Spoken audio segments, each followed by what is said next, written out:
On this episode of The Career Musician, we have Ms. Lisa Dondlinger with credits that read like a who's who of pop music performances, including but not limited to Beyoncé, Lady Gaga, Rihanna, John Legend, Andrea Bocelli, Tony Bennett, Stevie Wonder, Celine Dion, Mariah Carey, Snoop Dogg, Kelly Clarkson, Foo Fighters, Earth, Wind & Fire, Sarah Bareilles, Mary J. Blige, Fergie, Carrie Underwood, David Foster, Josh Groban, and literally the list goes on. Lisa is no stranger to TV performances like the Grammys, American Idol, the American Music Awards, which we both performed together behind Leona Lewis for, The Ellen Show, the Latin Grammy Awards, X Factor, Rising Star, the list goes on. Movies including Passengers, Finding Dory, The Jungle Book, etc. And the famous R&B pop star Peabo Bryson has dubbed her as the finest first chair in the business. Right here on the Career Musician Podcast, Lisa Dondlinger. Lisa Dondlinger, welcome to the Career Musician Podcast. Yay, thanks for having me. Absolutely. Okay, so you and I had just done some calculations, and we figured out that we worked together back in 2008 for the American Music Awards. That is correct, Leona Lewis. I was just going to say, Leo, we were both playing for Leona Lewis, and Ricky Minor was the MD. Yes. Mm-hmm. That's right. And how time flies. Now it's 2021. I mean, It's even hard to fathom by you just saying that. That's already really weird. Isn't it? Yeah. I mean, clearly you've been getting younger by the years, and clearly I've been getting older. So we both look the same. How about that? Just look the same. All right. I'll shake on that. Aging's not allowed, as far as I'm concerned. That's right. But I mean, it's super cool. That's one of the things I love about doing what we do as career musicians. You know, it almost seems like just one long story, right? Sometimes there's chapters, sometimes there's not. Sometimes it just kind of blends into one another, you know? Yeah, and it's hard to believe how quickly time passes with all of that. I mean, like when you have to say, I did something 10 years ago, like a whole decade. It's like this weight, which I can't really believe. Exactly. All right. So for those listeners who don't know, they are now truly informed because I just had an amazing intro of who you are and what you've done. But yeah, let's talk about some of these things. I mean, because first of all, I like with string players, and I'll just say, proper orchestral instrumentalists, musicians. I always like to start with the idea that, if there's a divide in the symphonic world, oftentimes, right. If you're not, a legit, they call it legitimate or legit classical player versus a pop player. Sure. But you have more than successfully been able to operate in both worlds, blur the lines, and your accomplishments are astounding. So maybe let's start there, because I think there's a lot of quote unquote legit players that need to hear your perspective, just like there may be some other players on the other side. You know what I mean? So I think you can definitely shed light on this subject. Well, thank you. Yeah, I mean, it's been my mission basically for my whole career to blur those lines and prove that you can do both and bring kind of both audiences along for the ride. I started obviously just strictly classical playing when I was growing up with all the, very strict scales and arpeggios and, preparing for orchestra auditions and doing solo and ensemble contests, just everything normal, a classical musician would do. But I always loved other styles of music, and I'm a singer too. So I loved pop music and musical theater. And my parents aren't classical musicians, or musicians for that matter, at all. So I didn't grow up with any classical music listening in my household. It was all like country music and rock music and, just completely different styles, but never classical. My parents did not know anything about that. So I think that really influenced me, because that's what I was hearing all the time, were these other styles of music. I was listening to top 40 radio. I wasn't necessarily ever listening to classical on my own. So I just always knew there was going to be something slightly different about my career. And the big turning point for me was when I won the Miss Iowa pageant, because I went to Miss America and I learned that even though classical music is very impressive to the audience, they don't always view it as entertaining as other styles of music. So I had to really figure out, how am I going to entertain the crowd and impress them and, get these high scores from the judges? And I discovered a violinist named Vanessa May. I don't know if you've ever heard of her, because she's more famous in the UK and Australia, Europe, other places. But she was really already starting this mashup thing where she would take Vivaldi and add like a techno beat, something completely different. And so that really spoke to me, because I thought, wow, I can still uphold all these pillars of classical music, and all the music snobs will still like maybe appreciate that. But I'm going to add like a dance beat or a rock beat or something different to draw in this other audience as well. And I remember when I gave up the title of Miss Iowa, I did one of her pieces in a slightly different way. And we had dancers, and I was on a runway, and I had an electric violin.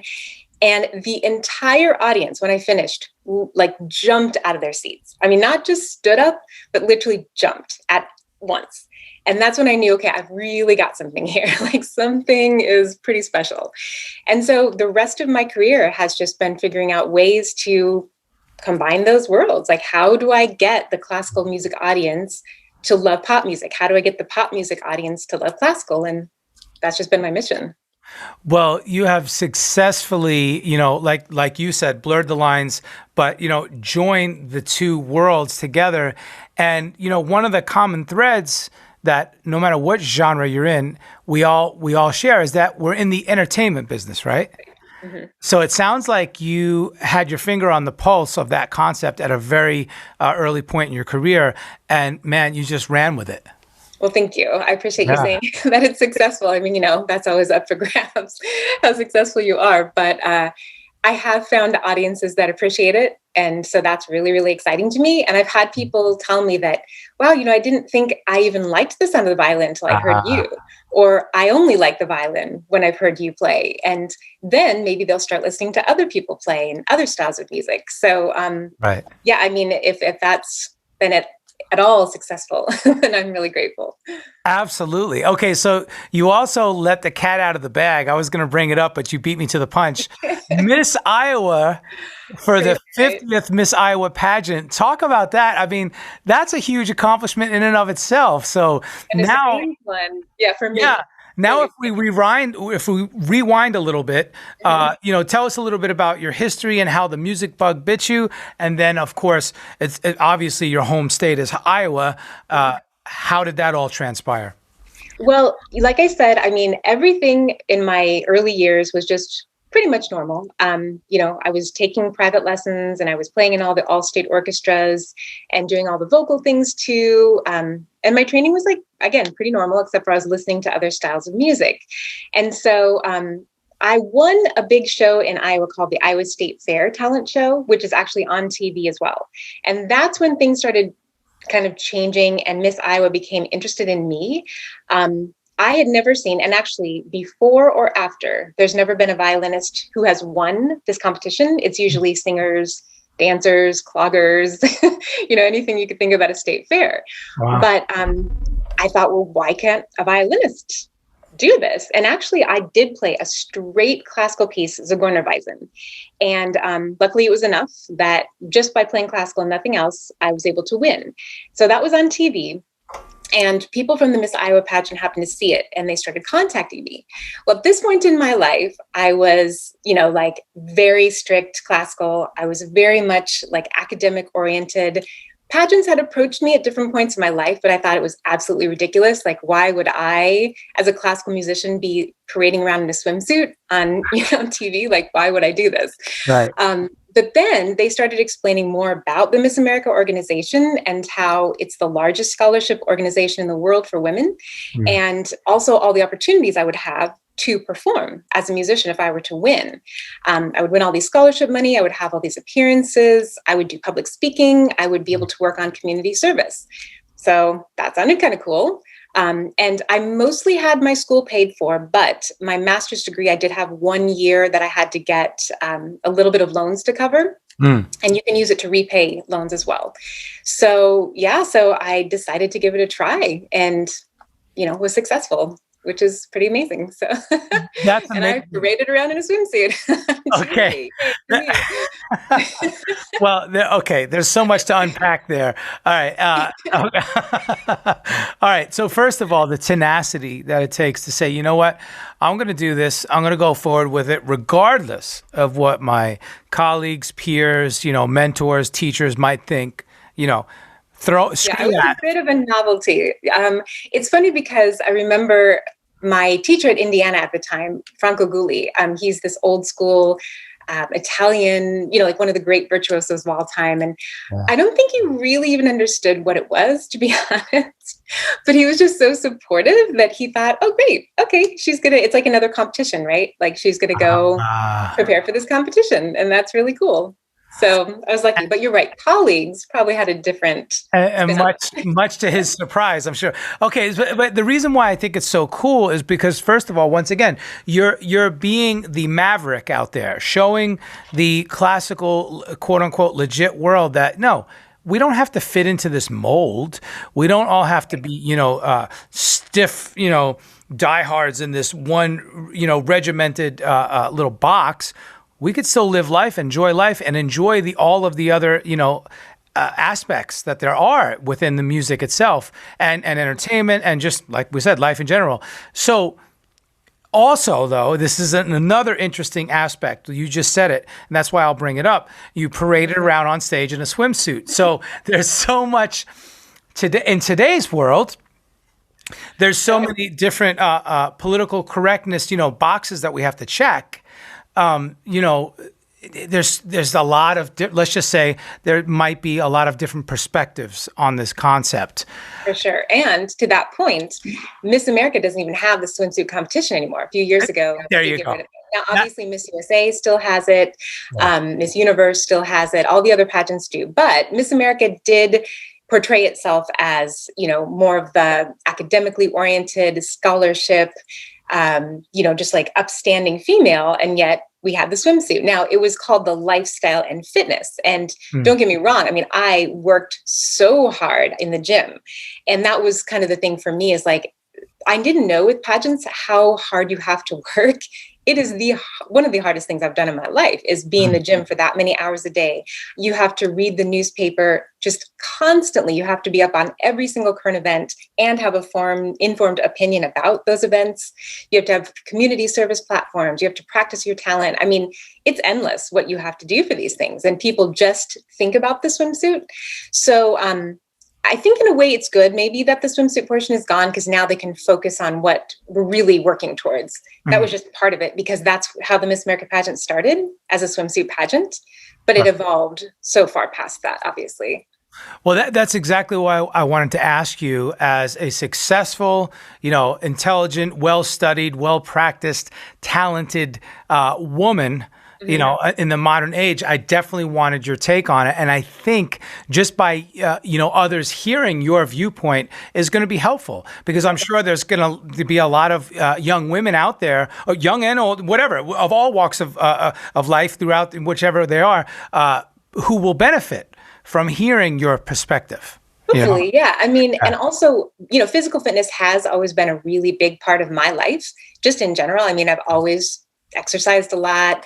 The only other job I've ever had besides musician was actually as a fitness instructor. I was certified when I first got to LA so that I could work out for free. Smart. And, like personal training and stuff like that. And it's still part of my life. I still work out all the time. So that portion of it, as long as it's presented in the right way. But now you just don't have to show it in a swimsuit. You're just, physically fit. You can wear a normal shirt. You could wear a suit, right. Whatever it is, stay healthy, and then work on all of your craft.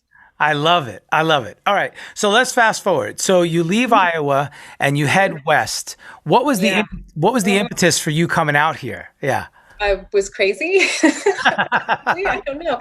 No. Okay. So what happened was the Miss Iowa thing actually kind of took 2 years to complete all of my appearances. And so after that point, I was at a crossroads. I'd done everything I could in the state of Iowa and created new things that didn't exist before, performed with all the orchestras and, did everything I could. But then it was like, what am I going to do now? Because I always thought I was going to be in a full-time orchestra and teach at college. That's always what I said. And so I did audition for some orchestras and I did win some positions and in colleges. And suddenly here I was at like 23, 24, like, wait, I'm not ready. I don't want to be locked into this. I just had 2 years of like connecting with audiences and speaking and singing and performing in ways that I chose. I'm not quite ready to do that. So that's where the crazy part came in. I decided instead of taking jobs, I would come to Los Angeles where I didn't know anyone. And it started with the Henry Mancini Institute, which is a summer program that doesn't exist here anymore. It now exists at the Frost School of Music in Miami. But at the time, it was a summer program, and you could learn more about the studio world, a little more about improvising, again, other styles of music, which I was really into at the time anyway. And, just kind of learn all new things. It was sponsored by Banana Republic, so we got free clothes, and we had a performance at the Playboy Mansion, and like all these crazy Hollywood things that I had it was the first time I saw plastic surgery in person, like all these crazy things. But it was the only time in life you can do that. You're young and you're not tied down to anything. I had to do it then, or else I would have never done it. So just because I'm crazy. That's But that is the exploratory nature of us as musicians and artists, right? We crave new adventures, I think. You gotta push yourself. And I was a really big fish in a small pond. Right. I needed to go back to being the small fish in a big pond. That's right. I wanted to, because I feel like for me, I always need that next challenge. I always want to be growing. I always want to be getting better at something. And if you're already the top of where you are, you're probably not going to do that. So instead, I just jumped into a new pond. Big pond. That's fantastic. Yeah, fantastic words of wisdom, because, without challenge, there is no growth. So, and we need to grow. That's the bottom line. Okay. So speaking of growth, like I said, in my intro, I went through the list of all of your, credits, or at least a good portion of them. I don't think I could ever cover all of them because we would need an endless scroll for that. But, I remember not too long after meeting you for the Leona Lewis gig, we had talked about, I think it might have been a couple of years after that, you did the Foo Fighters. And I was so jealous because I've always had such a bro crush on Dave Grohl, And I think I think a lot of people agree. Yeah. And you were like, "Oh yeah, I hung out with Dave. He's so cool." I'm like, "Shut up! How come I wasn't there?" That's awesome. But I just love that, and your credits are so varied. So I just want to talk about, you go from Beyonce and Lady Gaga and Rihanna, John Legend, to Andrea Bocelli, Tony Bennett, Stevie Wonder, Celine Dion. Now I must say, and forgive me for flexing a little bit, but not a lot, but some of the names on your list we share. Okay. But I love the variation. So from Annie Lennox, with the Eurythmics, a big 80s group for those listeners who may not be familiar. Luciano Pavarotti, of course, one of our greatest operatic voices in all time. All the way through. All the way through Gaga and Beyonce and so forth, and Foo Fighters. So I love the variation there. But what I want to talk about, Peabo Bryson says, perhaps the finest first chair violinist in the business. First chair concertmaster, and I know you have been the concertmaster on so many of your televised performances with the Grammys, American Idol, The Voice. I mean, the list just goes on. So, coming back to that legitimate world and giving advice to those who really aspire to be in your position, let's talk about the fact that, first of all, concertmaster, first chair violinist, that's a responsibility of umpteenth degree, right? It can be, yeah. Yeah, and then all of these pop credentials, but also all of these legit credentials. So, wow, talk about that. How do you manage in both worlds? And how do you operate at such a high level on a consistent basis? Well, I think, it started with my work ethic growing up.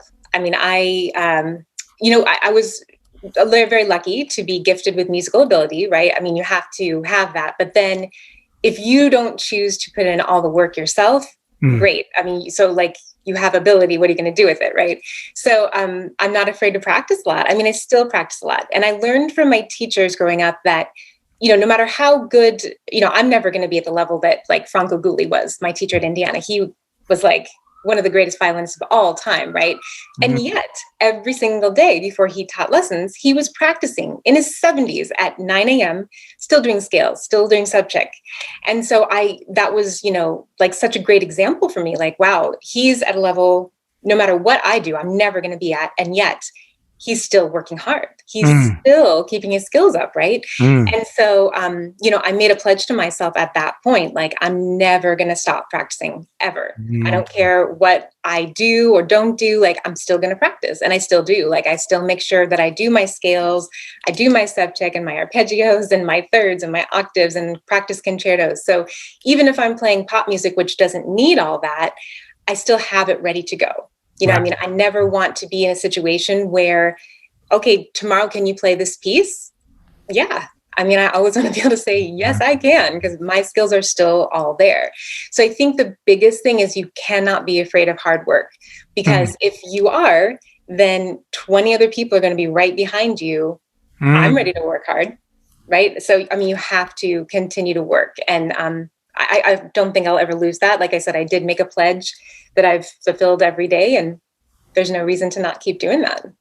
That's amazing. So tell me, as concertmaster, how do you mitigate between all of the different variables that are at play? You, of course, are kind of in unison with the conductor, but then you're also the section leader, and then you also have to communicate with all the other section leaders. What's that process like? Shed some light on that, if you don't mind. Sure. I think, just being a good communicator and learning the right ways to relay those messages you're talking about. There's a lot of different styles of leadership, right? You can be more dictator, which used to kind of work, especially in the classical music world, like the old school conductors, which were just like, maniac tyrants, right? That worked for dictators. Yeah. It really, really was the style, right? And everybody was just like in fear all the time. Well, that's not going to work in pop music. You're not going to be sitting in that chair very often if people aren't having a good time, in addition, right? So I think it's finding the right ways to relay those messages. If a conductor wants a certain sound, first of all, you have to know your instrument well enough. Sometimes they don't know your instrument, it could be a completely different instrument person who's conducting saying, I want this sound. I have no idea how to tell you, but that's your job, right? So then you have to know your instrument. Like, oh, he wants it to be this sound. For us, that means we need to use way less bow, has to be much shorter. We need to be much more together, much more on top of the click. You need to know all the key things to say to be able to translate between. And then again, communication skills. How can I say this in a way that will keep everybody happy and wanting to do that, rather than like, oh, well, I don't care what she says, I'm just going to do it my way. It's going to happen anyway sometimes. As you know, in our business, like, people are going to do what they're going to do, but hopefully you can get enough people on your ship to get the message across. So you, hands down, by far, you are the nicest person I've ever met. So like that. My mom's even nicer than me, so I give her that title. Maybe I'm second. I love it. So how do you deal with those situations when there might be some, prickly feelings going around, or you can feel some vibes? How do you assert yourself in those situations where it's like, look, I'm the section leader, I'm the concertmaster, you need to shut up and listen to me? How do you deal with those scenarios? Right. Oh, see, I probably wouldn't say it that way. That's a different. Right. Of course. Yeah. I'd probably just say, actually, this is the way the conductor has asked us to play it. So this is the way we're going to be doing it together.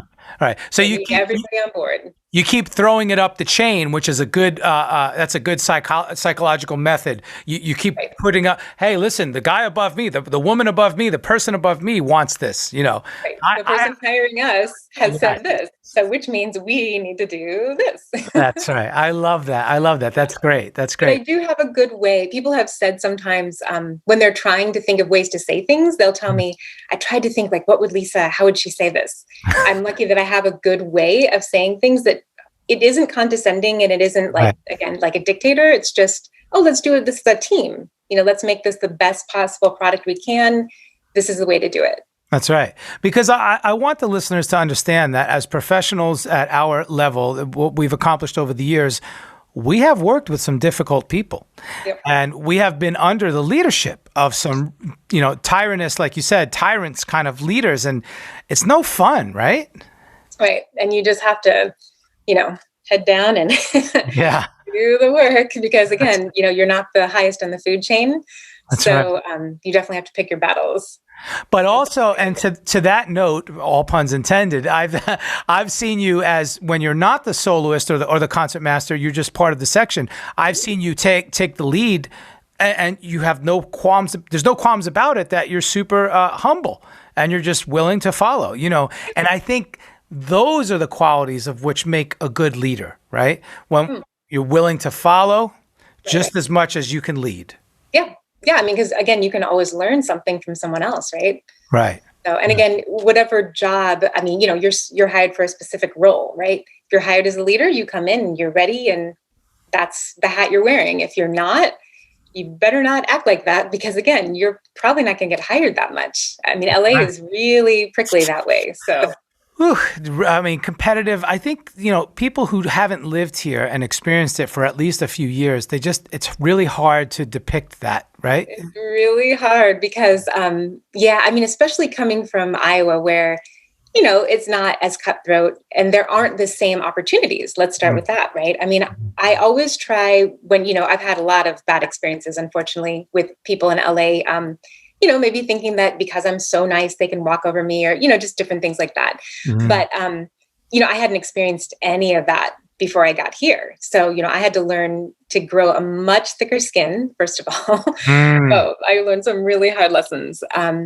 But, you just have to kind of persevere and remember, like, there's so much money at stake here. And I think that's what feeds a lot of the negative behaviors.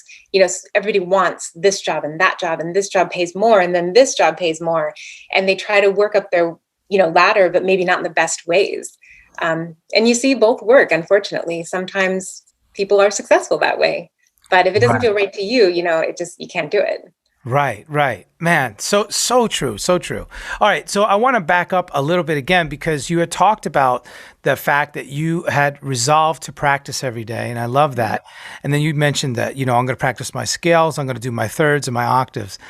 I wanted to ask you this. As a guitarist, I have a huge affinity for violinists who are technical and could just play anything. And you and I have talked about this in the past. I love Paganini, and of course, Paganini is a what do you call it? Like a threshold of a barometer, if you will, to say, oh my gosh, that's technical prowess at its finest, but also passion, right? Talking about intervals, I said, okay, I'm going to learn my thirds and my sixths and my octaves. But then I said, well, why not my seconds? Why not my fourths? Why not my fifths? And then why not my sevenths? And I think like the hardest intervals to play consecutively, chronologically, in any diatonic fashion, ascending or descending, are sevenths. Do you do that? Do you say, okay, well, you know what? I feel good about my thirds and my sixths or my octaves. Now I'm going to just focus on sevenths for a minute. Or do you pick apart little things that are more problematic and say, let me dig in? I think, it's funny that you say seventh, specifically that interval, because one of my favorite pieces, Elgar's Nimrod Variations, is all sevenths, like always going back and forth between the seventh. And I find that so satisfying musically. It's just, I don't know, there's something really beautiful about that progression. So I think what I do, instead of necessarily inserting it into my scale work, is do the passages from the pieces that have it. Is how I do it. So like with those particular passages, if there's like, seconds for us are really pretty difficult across the string. So if there's something from a piece, then I try to insert that. That's the way I'll practice it, just using those excerpts. That makes a lot of sense. And it probably saves a lot of time instead, right? Hopefully. Hopefully, yeah. But it's good. I mean, if you can just like whip it out, and hopefully if I were to play like a bunch of fourths, they'd be in tune. If not, then I have to work on that again. Right. Get it out again. And when you do practice, how much time is spent on technique and things like that versus repertoire? That depends on the day. I have like a pretty set thing that I always do just to kind of warm up, like, which includes like faster and faster with the scale up and down, just to make sure that I'm, nimble and, moving quickly, right? And both distribution, making sure that that's all there. And then the arpeggios, I have a whole set of those, the thirds, the octaves, because I feel like that for the violin really gets the hand kind of set. And then I practice subcheck, which is something pretty specific to the violin, which is working on intonation intervals. So I practice shifting between first to second position, second to third, third to fourth, fourth to fifth, to say on, like one string. Then the next string I'll do thirds, the same thing. Then the next string I do fourths, the same thing. And then the next string I do fifth. So that's how I do my intervals, because then I keep my hand super calm and organized, that way I can really know where all the notes are. And I remember, it's like interesting when you take lessons throughout your life, there's like these little gems that really like a light bulb goes off. And I remember being in a sectional working for Allstate, and the sectionist leader was like the concertmaster of Des Moines Symphony. And he talked about, if your first finger always knows where it's going, like where all the positions are, your intonation's always going to be there, right? If you know how it relates. And so that just like was like light bulb. Whoa, okay, if I know how to get from this position to this, and I always know where that is, it changed my playing. It changed my playing, because then it was just fun. I already know where every position is. Now I don't have to work that out every time I start a new piece. It's like, oh, I already know this roadmap. So I think it's like learning the roadmap of your instrument, right? And then you just plug in the notes for the next thing. Then repertoire, depends. Sometimes I'm just doing it for fun. Sometimes I'm preparing. So that varies a lot. I love that. Now I know, like getting too geeky, no, I love it because I'm perpetuating. You're like that. That's why I know. Yeah. So, because I know a lot of string players, you frown upon guitarists because we have frets and you don't. So right away, fortunate for you, like our job is already 50% easier. So a little, yeah. I mean, you don't see that whole thing that I just talked about. Yeah. You look at your fret, right? It's like that's what it is. See, we don't have that. It's like exactly. Now, if you're displaced between the two frets improperly, then you're going to have issues. But one of the other things I want to talk about with guitar or bass or again fretted, I love arpeggios. So we have several fingering variations for each arpeggio. So I have at least 3 different major forms for the arpeggio, 3 different minor forms, and so forth. Does the same apply to you guys, or you just say, no, this is our one fingering for that type of arpeggio? Oh, no. I doubt it, right? Yeah. It depends on every teacher has this is like the fingering. Right. And there's the Flesh school of fingering. Okay. There's the Subcheck school. There's all these different schools, the Galamian school of fingering. So I have a bunch of different ones that I know. And I have them all memorized. So I just go from memory and I pick the ones that I want to do. Yeah. But there's so many schools of thought. Yeah. I love that. Now you talked about the incremental tempo increases. Do you practice with a metronome when you're doing your technique stuff? Sometimes yes, and sometimes no. Okay. In what instance would you not practice with a metronome? I try to make sure that I have an internal metronome as well. So I don't want to always rely on that. In our business, we have click all the time. And sometimes you just get sick of hearing a click. Okay, I'm done hearing that in my ear. So I think, I check in with the metronome and making sure, but then I also need to develop that internally. So I'm not always relying on something else to tell me, are you keeping in the beat? I need to know how to do that myself too. Which leads me perfect to my next question, because I was going to ask you about that. For those classically trained players and who only have experience in that, who have not yet worked with a click, can you enlighten those listeners about, hey, when you come to LA or New York or Miami or Chicago and you're going to start playing pop music, you better be well equipped to play with the click. Talk about that transition and some tips maybe. Yeah, you better be. That's exactly right. Yeah. I think for me, I do have a natural internal rhythm, which is really very strong. So that it was pretty easy for me to be on the click, and also to do something called playing in the pocket, which a lot of string players struggle with. Yes. And I think that actually came more from my listening background, learning to play in the pocket, to be really with the drums. But with the click, basically, it's this metronome that's in your ear, right? And the purpose is so that every single person, whether they're recording on that day or a different week, they'll be together when it's mixed, right? That's right. So, artistic interpretation is not a part of it. And I think a lot of string players struggle because, again, there's two styles of conducting. Sometimes conductors want you right on the ictus. Sometimes they want you on the up. And so some people are used to playing late, and that is not going to fly.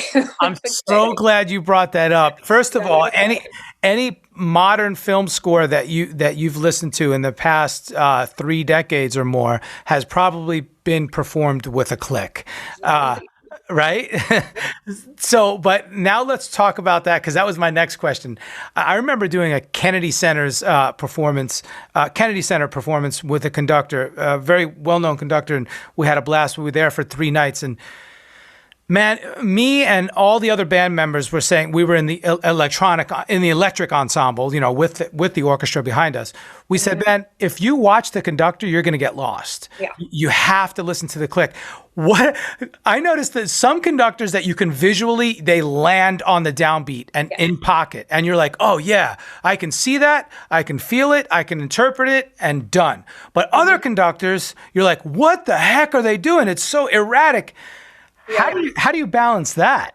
That is tricky. Believe me, in ensembles with no click, I mean, obviously every classical music ensemble, I've had discussions sometimes going into concerts with other players, like, what are we going to do? Right. Are we going with us? Are we going with the conductor? I mean, seriously, like, right. It can happen. Because at the end of the day, you still have to give this performance, even if you're understanding the conductors or not, right? Right. And for those out there, there's a lot of performances that are saved by the musicians, like figuring out who's going to lead it, what are we going to do in these instances? Now, luckily, there might be some kind of internal rhythm in the orchestra that we can hold on to. And, some conductors are up there just, I don't know, like living in a world that's not what the present is. And, you just have to sort of save it. So, I mean, it's an excellent question. It's a case-by-case basis. Right. Sometimes there's a little bit of something you can hold on to. And sometimes you just have to stick together as musicians and hope for the best. Hi, I'm Lisa Dondlinger, and you're listening to The Career Musician with my good friend, Nomad. Help us continue to provide you with new and engaging content by getting our ratings up. Please subscribe and leave a review on Apple Podcasts. Be sure to like, follow, share, and comment on Instagram and Facebook. Right. I love that. When you find yourself in those orchestral situations and you're backstage and everybody's scurrying about and getting ready and practicing, how much interaction do you think is there between sections? Look, my experience in the symphonic world is very limited, but I have had some experience. It always seems so weird to me that the woodwinds stick over here, the brass is over here, the strings are. Is it really that secluded, segregated between the sections? Sometimes. I will be honest. Sometimes it is. I mean, I've always had a personality. I think people feel comfortable with like-minded individuals. I mean, like, if you just think of like the normal just world, right? Like, forget about orchestra for a second. People are going to be drawn to people that are similar, right? And so, a lot of violinists are quiet and like, just, I want to do what the conductor says and like, stick in this box. A lot of brass players are loud and like, I want to have fun and like, I'm going to play practical jokes on the person next to me. And you know what I mean? Like, every section has this personality. I've definitely been someone, surprise, surprise, that likes to talk to everyone. I love hanging out with brass players and percussion. Bass players are always like super relaxed and, low key. Every section does have that personality, but I love to just, talk with everybody, like have different kinds of fun with each section. It can be really, really stuffy. Real clicky. Yeah. Well, I can attest, because when we were at Center Staging, the big rehearsal studios here in LA, lead guitar players and lead violinists were both, egomaniacs. So we hit it off great. Yeah, it wasn't easy. We had a blast. We were like, this is what we do, Right. Yeah. And I do think in the pop world, it does kind of draw more of those string personalities that feel comfortable that way. Not everybody, but a lot of people feel more comfortable just being personable, right? I mean, just communicating. And let's face it, a lot of violinists, unfortunately, they start at such an early age. They practice so much by themselves. Their whole lives, they're pushed. They don't have any social life. How do they develop social skills? I mean, sometimes they just don't. Like if that's the only thing they know, they're not comfortable just getting in a chat with a trumpet player. Like, what are they going to talk about, right? That is one of my biggest pet peeves about what we do for a living. And I always say, you know, for the first several decades of our semi to adult lives, we're trapped in a room practicing with absolutely zero social development. And then we're thrown out there and we're expect to be able to, you know, swim and keep our heads above water.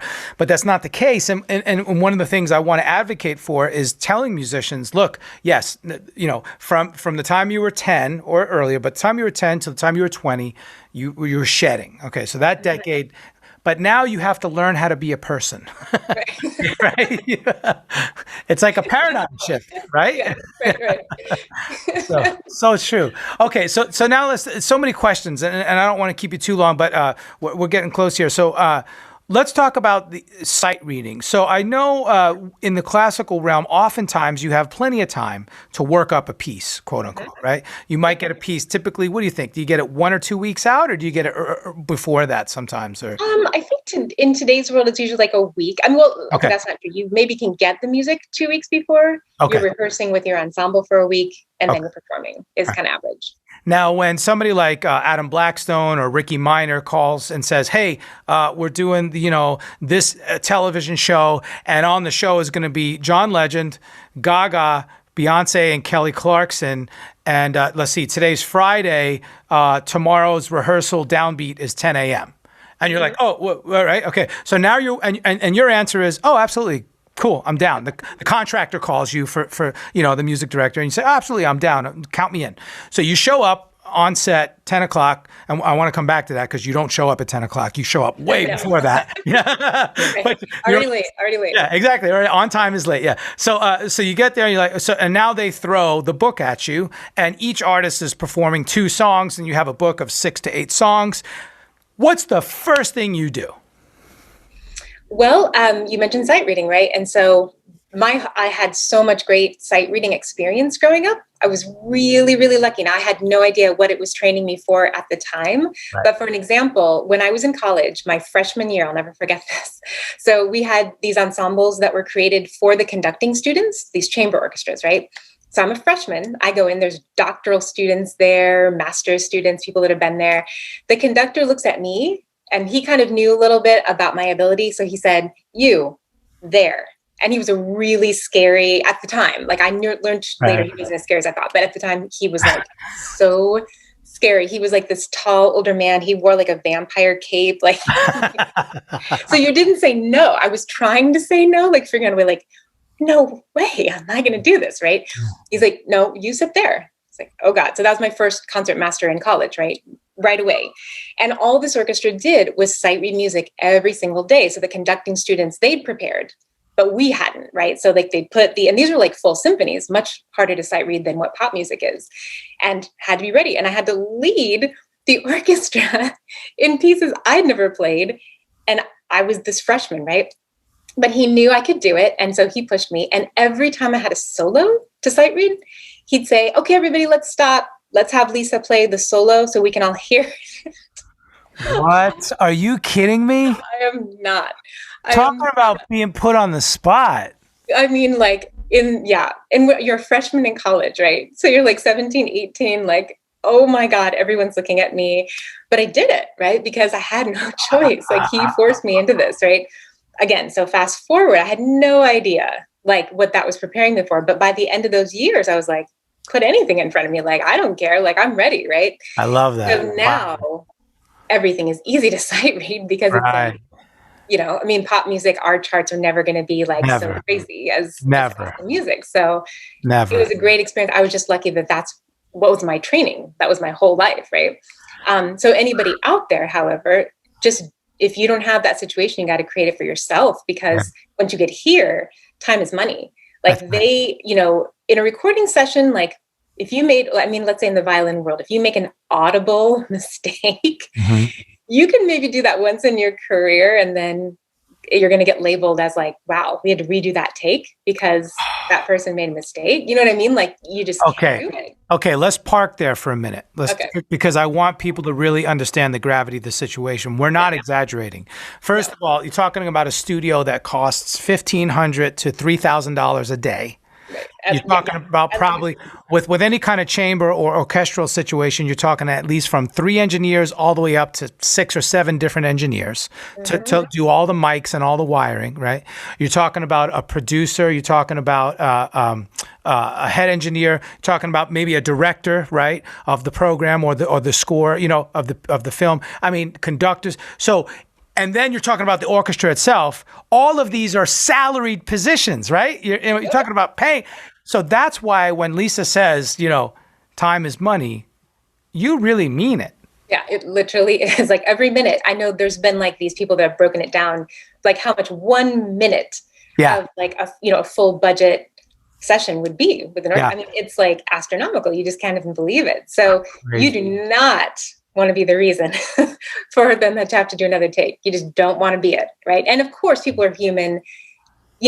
Things happen. Like when people are reading through the first time, people, do make mistakes, but you better not the second time. You better not. Like you better have it. Have you ever found I mean, I doubt it, but have you ever found yourself in that position of being the reason?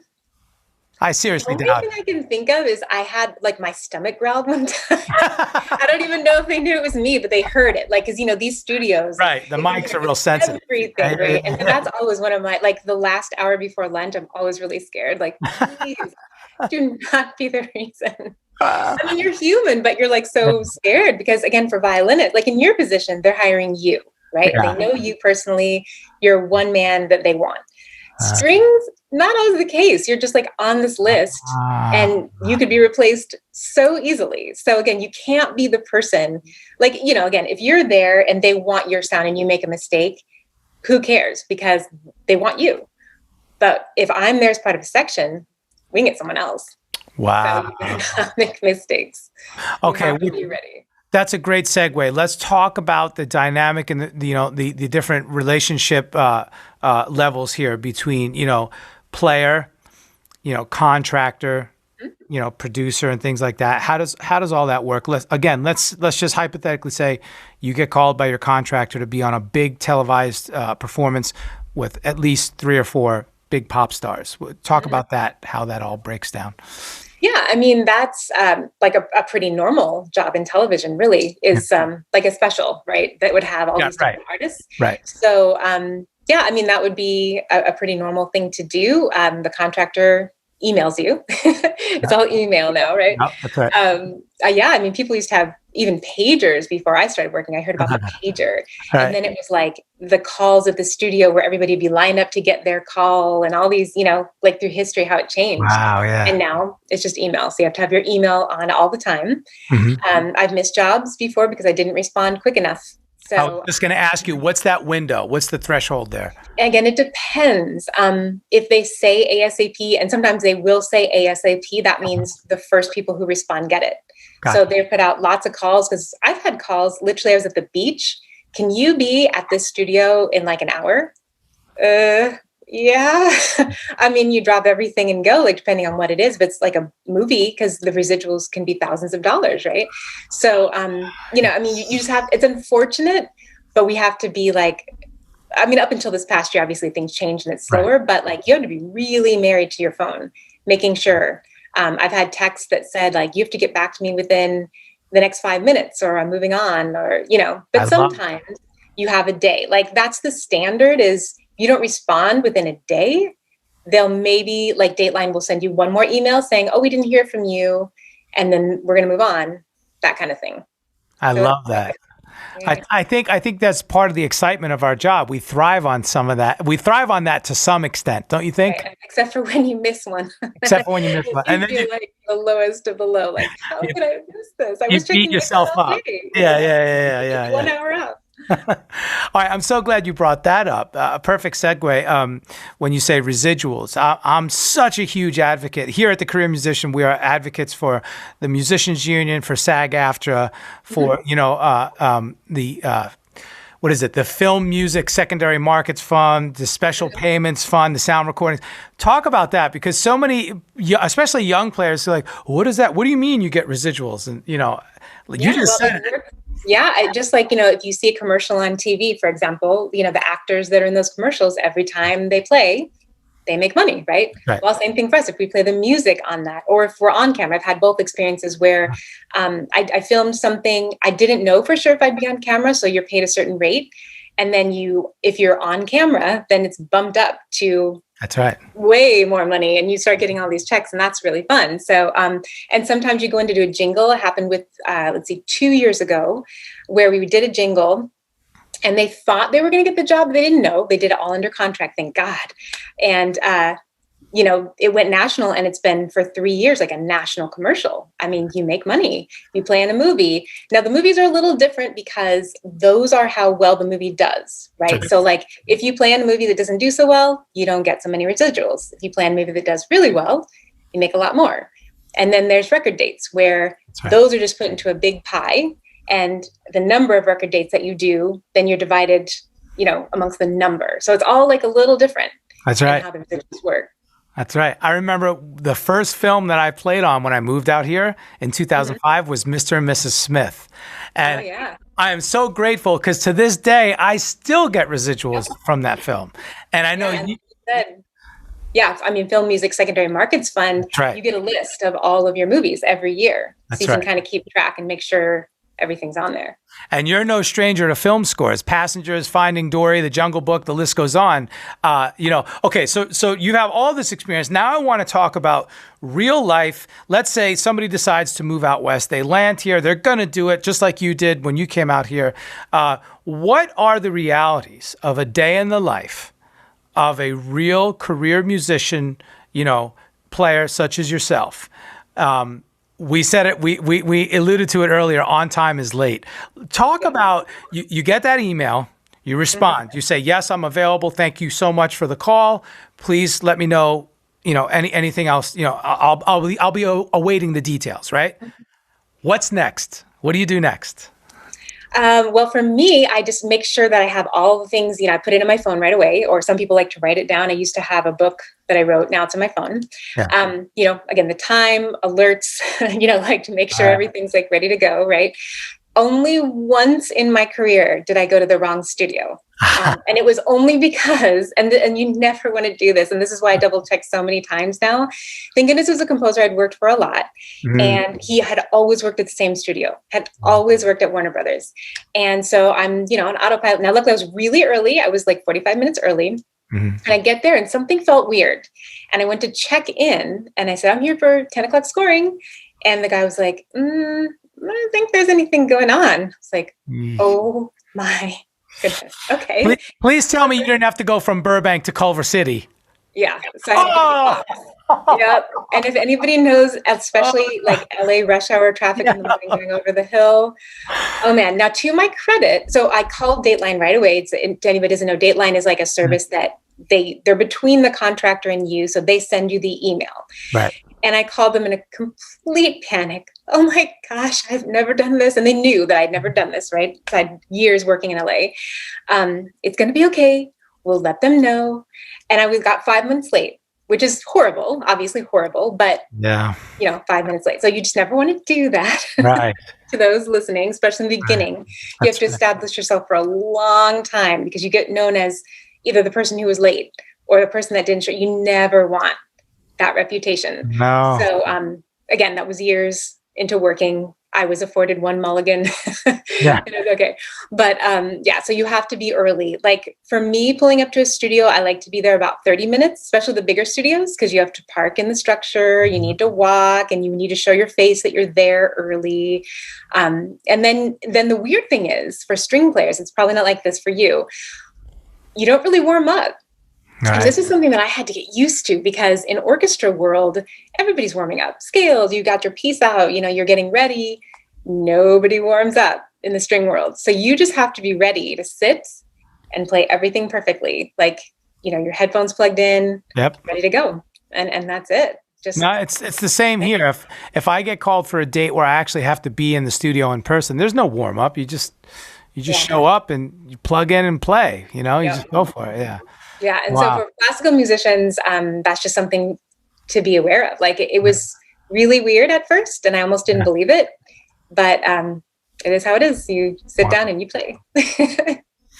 Okay, with all that being said, and I wanted to ask you too, you mentioned you got your master's degree. At what point did you realize, okay, I'm going to get my bachelor's and I want to go for my talk about that. Now, I know obviously we're going backwards in a sense, but talk about what compelled you to get that master's degree and then how it's benefited you in your actual career, out here in the LA scene.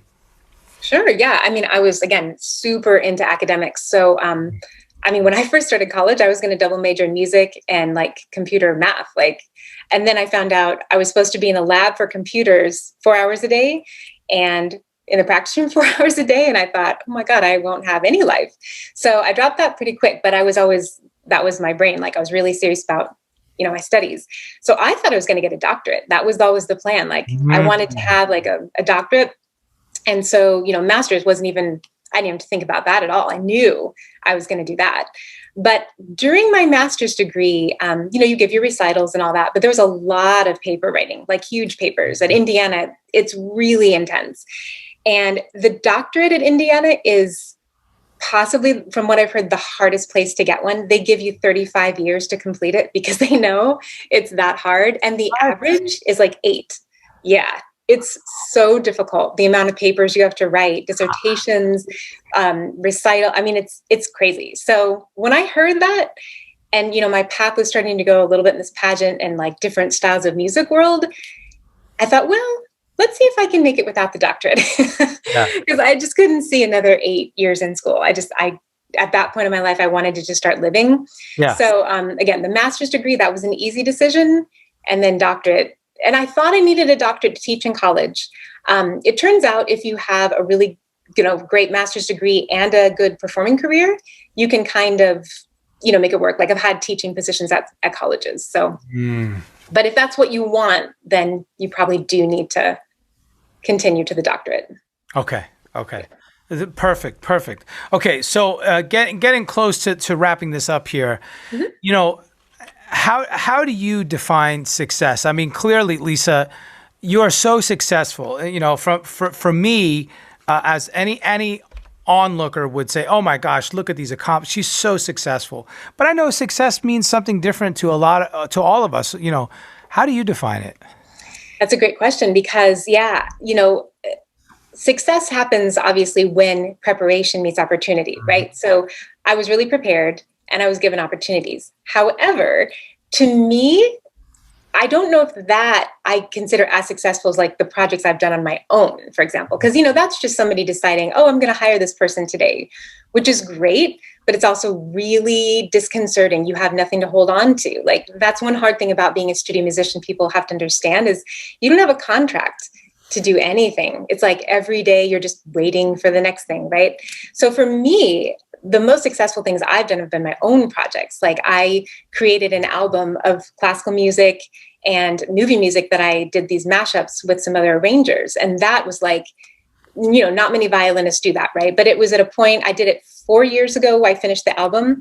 What's my voice? Yeah, I've played on with these people and done these things, but like, what have I contributed personally to the music world, right? What do I want to do? So part of it was the album, and then creating an orchestra show to go with that. Like, that whole project for me, when I remember the first time I performed that with orchestra, like I had trouble holding back tears because that felt like success to me because I did that. Like I created that, and I had so many amazing people helping me and, wanting to be a part of that project.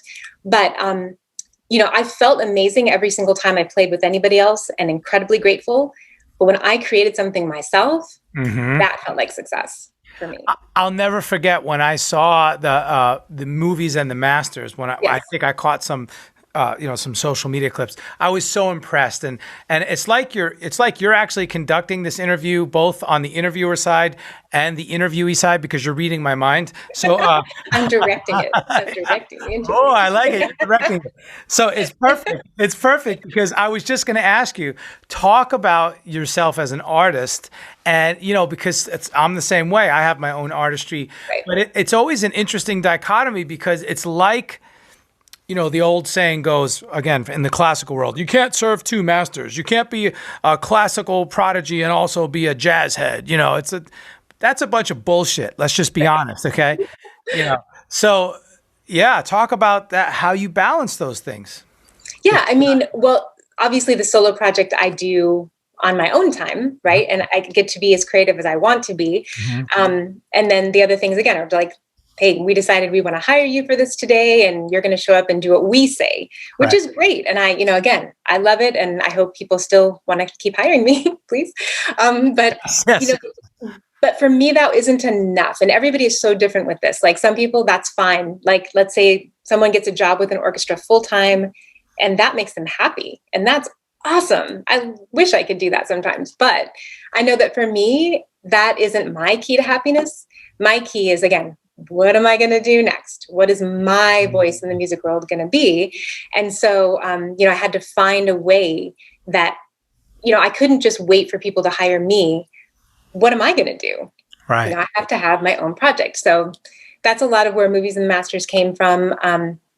It's kind of at a time, a real crossroads of my life. Like, what am I going to do? And this idea sparked in my head, and I went to an arranger, Chad Raymond, who's unbelievable. He's a great composer in his own right. And I think he thought it was a little crazy again. That crazy spark like comes back every once in a while. But he said, there's probably nobody else I would do this with, but I will do this because it's you. And so we embarked on it, and he helped me with a bunch of arrangements. And then I had some kind of like one-off arrangements with other people. And yeah, and then the orchestra part, like performing your pieces with orchestra, like it doesn't get much better than that. So yeah, that must have been awesome.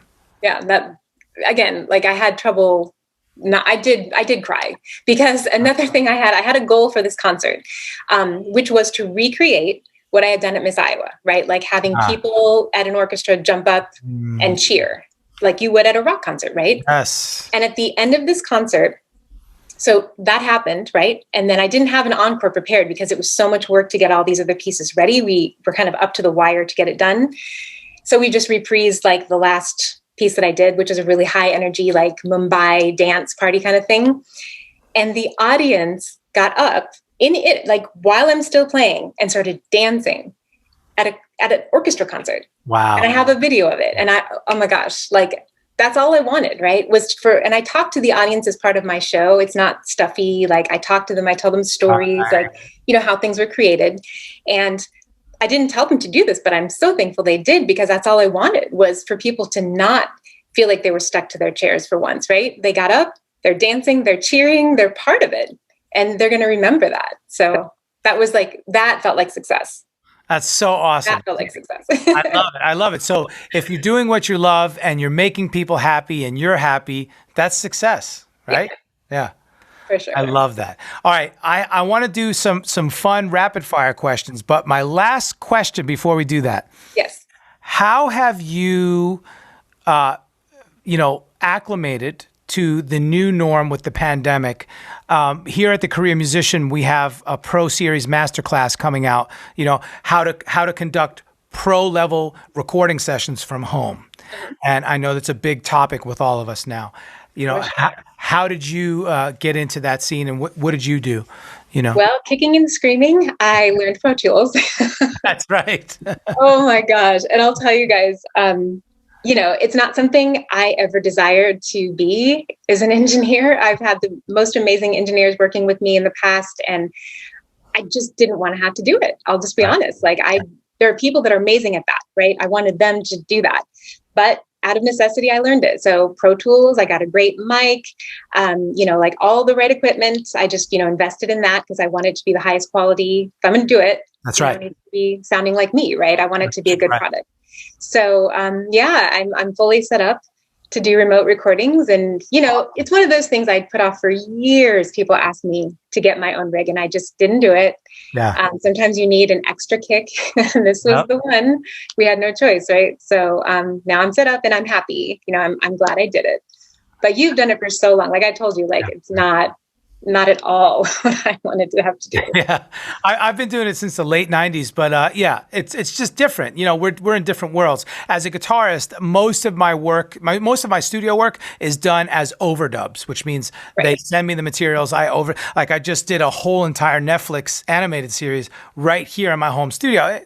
That's what I do. So it's normal. That is the norm. But I do understand string players and orchestra players. That is not the norm. No. Yeah. Especially before this year. Although now, most people, if they didn't get set up, they missed a lot of opportunities. That's right. So, but yeah, like I said, I'm really glad I did it. Yeah. I'll have it. I'm always able to do it. So if anyone needs anyone, here I am. I already talked to my co-producer, and we're going to be calling you soon because I can't wait to get you on some tracks. So yeah. Please do. Awesome. All right. So some rapid fire. Yeah. You ready? Okay. All right, here we go. And I got my index cards. I like to do the old David Letterman style, where do the index card and throw it. Okay. So, favorite decade of music? 90s. Oh, I like that. You're talking about just pop music. Well, I guess it doesn't matter, right? But yeah, I really like 90s music. So yeah, if you said a number BC, hey, who am I to argue that? Like some kind of organ of okay. No, I love 90s music. So yeah. I like it. As entertainers, that's our job, to entertain others. What entertains you? Football. I'm a huge, huge football fan. American football or soccer football? Oh, yeah, American college football. I mean, you know that I do those videos for the Iowa Hawkeyes, right? I'm so glad you said that because I missed it. The Hawkeye Violinist. Talk about it. I have to talk about them. Can we take a quick pause? Yes. Because I am so proud of this. Okay, so we talked about how I'm trying to reach other audiences, right? Who would have thought that a college football fan base could get behind a classically trained violinist the way the Iowa Hawkeye fans have with me? So almost every weekend that the Hawkeyes have a game, I do the fight song or another song that's popular with the football team. I had to get creative because I've done most of them at this point. But the fans look forward to it. And on Twitter, I usually end up getting 30, 40,000 views in a weekend. Wow. These videos of a violinist. Isn't that so cool that college football fans follow a violinist? I love it. It's amazing. It's another testament to the fact that you're a trailblazer, Yeah, that I know. I'm the only violinist for a football team that I know. So, I love a wireless high five on that one. That's awesome. Yes. Love it. Okay. Instrument wish you played. Cello. Your friends would say you are? Good listener. I like that. Favorite city? Paris. Hidden talents? Ooh. That's good. I don't know. Huh. Can we come back to that one? Yes. We already threw the card. We'll put it on hold. Song, band, or artist that changed your life? Strangely enough, Metallica. Wow, that is strange. Because, do you know I'm sure you do, the Metallica S&M CD they did with San Francisco Symphony? Yes. So that was, again, during this period of time when I was like, oh, wow, dude, metal, rock music and orchestra, somehow they mashed this together. And it opened my eyes to how amazing Metallica was. I never knew until that. Did you play on that? No. Okay. Because I have a buddy who filmed part of the live performance. Well, he filmed the live. He was a part of that production. Yeah. Yeah, that changed my life because, again, I was a bit of a music snob up until I heard that. And I didn't really know, for example, the guitar player in Metallica, he's such a virtuoso at what he was doing. And I was like, oh my gosh, so rock musicians are just as talented in a different way as a classical musician. And it really started to open my mind to thinking that. Ladies and gentlemen, she just said, "Oh, guitar players are musicians too." I told you I was too snotty before. I was too snotty. Well, I never thought that again. Thank you. For me, it was Eddie Van Halen. So I'm a rock guy to the end and through.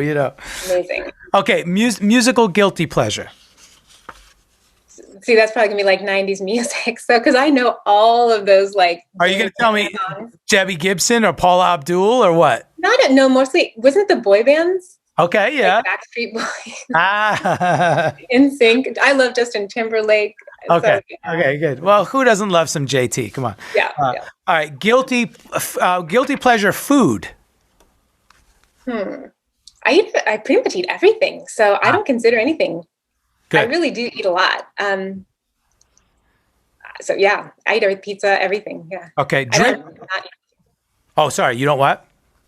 I don't like disclude any foods because of that. I love that. I love that. Okay. Drink of choice. Tequila, like a spicy tequila margarita. Very nice. Top 3 artists in your playlist now. I love Justin Timberlake, Bruno Mars. There you go. I'm trying to think of another that I listen to like regularly. I have to Rock listen to on so and many like kid songs, right? Maybe. I mean, I love his piano concertos. Yeah, exactly. Okay. All right. What do you spend your money on after whatever's left over after all the stuff you have to do? What do you like? Hey, I want to treat myself to this. I guess clothes. Okay. And do you prefer brick and mortar or online for shopping? Now online because it takes less time. Yep. There you go. All right. Last 2 questions. Dream collaboration, dead or alive? Justin Timberlake. I really, really want to play with him. I know that, but I've had so many amazing opportunities, but he's not one of them. Or Bruno Mars, because he's never used string players. Okay, I mean, you have John Legend, you have Tony Bennett, and I'm just saying the guys: Stevie Wonder, Snoop Dogg, Dave Grohl. Let's see. But see, I've already done those. So I know. I'm saying, yeah, you've had so many great ones. Yeah, it's hard. Okay. Well, you know what? The next time I see JT, I'm going to be like, yo, dude, you need to call Lisa for the strings on this song. Yes. Needs to have it. I'm just kidding. And Bruno Mars needs to have something with strings. I don't think he ever has. So I agree with that. And I agree with you. I'm just kidding. I'm not friends with either of them. But if I do get the opportunity, I will make sure it happens. Okay. Thank you. Here we go. Likewise. Thank you. All right. You ready? Drum roll, please. Ladies and gentlemen, what would you do, Miss Lisa Dondlinger, if you weren't a career musician? That's easy. Sportscaster. Done. Yeah. I love sports. And people, it's funny because, in Iowa, like pretty much everybody grows up knowing everything about sports, but California, it's not so much like that. So I'll start talking to people. Wait, hold the phone. Did you just make that statement that pretty much everybody grows up knowing about sports? In Iowa. Okay. In Iowa, yeah. I was like, I'm clearly not everybody because I knew nothing about sports. No, in Iowa, it's just one of those things like people know. And then here, it's not that much the case. Right, so I'll start talking about it and I get into details and then eyes glaze over and I realize I need to change the subject. But yeah, sportscaster all the way. That is awesome. I do that today if they let me. So. Well, you should. There's no reason why you can't have a dual career path. Absolutely. Yeah, I'm probably too old. I think you have to start when you're like in college. So. Yeah, but you know what? They're not going to have the knowledge that you have. So. Yeah, maybe not. Yeah. Because I've seen all these games. That's it. Man, this has been a blast, Lisa. So nice to catch up. Yay, you too. Yeah. I'll interview you next time. I'll come up with a podcast. I love it. I can interview you. I love it. So where can people find you? So I have a website, lisadondlinger.com. I'm on Instagram. I am Lisa Dondlinger, Twitter, Lisa Dondlinger, Facebook, my name, trying to be consistent. Yep. I love it. Those are the ones. Awesome. So everybody give a shout out to Lisa. She's there. Find her online. Say hi. As you can tell, she is the most engaging and willing to share with all of her wisdom, knowledge, and experience. Thank you, Lisa, for sharing all of that with us. Super stoked to have you here on The Career Musician.